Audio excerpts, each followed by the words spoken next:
We're taking a look at the Shorts and Shells column from Wild Card Weekend. And Eric, obviously all the talk, it seems like, is going to be on Tim Tebow and the comeback that the Broncos had on Sunday.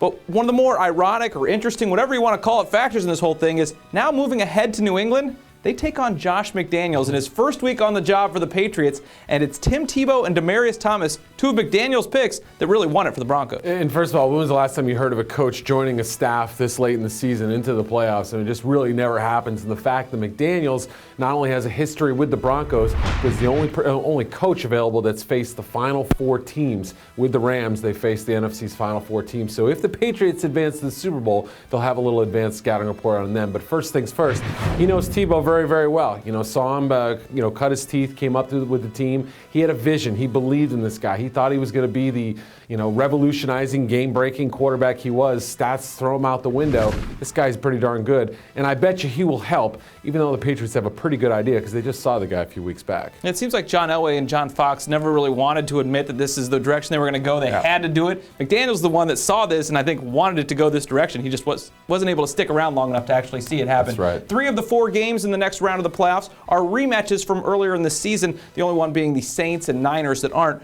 How much of an impact does that have in just preparation and looking back on what happened last time? Well, as we mentioned with the Broncos and Patriots, they faced each other recently. I think you could say the same thing about the Giants and Packers. A lot of the matchups are going to be the same. In the Packers game, they didn't have their 2 inside linebackers. Giants didn't have their center. So there are going to be some things that are going to look different this time. As far as the Ravens-Texans go, though, they faced each other earlier in the season. Schaub was under center. A lot has changed since then. But I think there's a lot of things you can look at on tape, trends, tendencies that they have in certain situations and draw something from it. In that game, the Texans and Ravens, it sure seems to me like the Texans kind of resemble that Ravens team that won it back a decade ago. You have a quarterback that's not asked to do too much. They run the ball. They play good defense. The Ravens do all those things too, but they've added to that with Joe Flacco and spreading it out with that offense. Do the Texans maybe have the style that can give the Ravens trouble? Well, they're going to have everyone in the world picking against them. They seem to like that underdog role. There's no question about it, but you're right. The defense is there. We saw the cutback running of Arian Foster. Now, they held him pretty well in check in that first matchup, so they've got to get those things going, get out to the second level, get their blockers out there on those linebackers for the Ravens who are so good at what they do. But, it's going to be on the shoulders of TJ Yates. He's got to be able to make some plays. If he doesn't, I think they're in big trouble. And the Ravens now seeing the Steelers lose. They're the lone team from that AFC North with a chance to advance to the Super Bowl. Maybe this is finally their year to take that next step. We'll just have to see. You can see Eric's entire Shorts and Shells column. It's available at ProFootballWeekly.com.